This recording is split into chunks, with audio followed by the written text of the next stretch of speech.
মেয়েটা আমার কতটাই না বড় হয়ে গেল দেখো।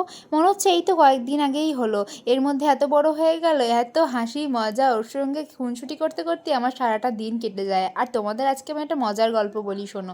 আমি যখন প্রেগনেন্ট ছিলাম তখন আমাকে 90% লোকজন দেখেই বলেছিল যে তোমার ছেলে হবে। এটা শোনার পর থেকে সত্যি কথা বলতে প্রথমে আমি খুবই দুঃখ পেয়েছিলাম, কিন্তু তারপর আমি মনকে বুঝিয়েছিলাম আর ভেবেছিলাম গপু যখন আছে আর মা কালী যখন আছে তখন যেটা ভালো হয় সেটাই করবে।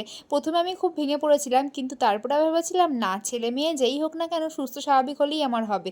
এই কারণের জন্যই আমি ডায়েরির যে কটা পাতায় আমি বাচ্চাদের নাম লিখেছিলাম বেশিরভাগটাই ছেলেদের লিখেছিলাম, আর মেয়েদেরটা লিখেছিলাম লাস্টে, মানে খুব সুন্দর সুন্দর নাম সামনে এসেছিলো বলে তখন পছন্দ হয়েছিল বলে লিখেছিলাম।